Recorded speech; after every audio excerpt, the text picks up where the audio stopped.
The great thing about Mr Turnbull's background is he spent a fair bit of time in business, so he understands what business is all about and indeed what is needed to get Australia firing. And the Sunshine Coast is very eager to play a role in that, and it's great to have you here so we can talk to you about what we'd like to do, but you can also hear from the many business leaders who've joined us. There is a great tradition of small and medium businesses taking on the world, and with much greater potential or ability to do so nowadays because of the opportunities afforded by the internet. It's not a silver bullet, but obviously the fixed line part of the NBN will start construction next year in this part of the Sunshine Coast.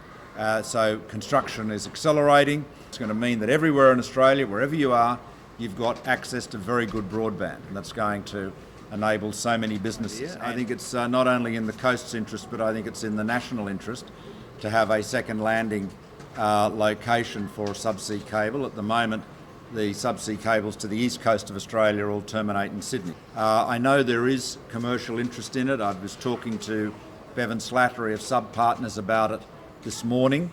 In terms of the protection zone, there's an application in with the ACMA, so I will give them every encouragement I possibly can to expedite the consideration of these applications. Where I think the council is to be congratulated is that it's had the vision to recognise that if you just prove the concept of landing a cable into the Sunshine Coast, then others will follow.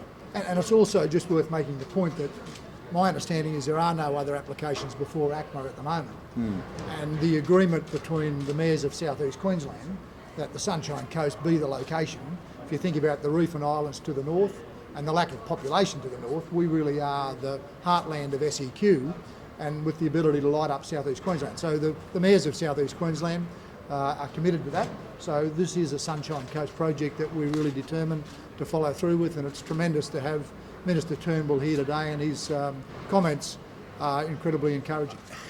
A big part of this is awareness and advocacy, marketing, and simply by leaders in the community talking about the value and the role of the Sunshine Coast for innovation, for technology. It gets it on the map of people's consciousness, and they start to think about the opportunities that are here.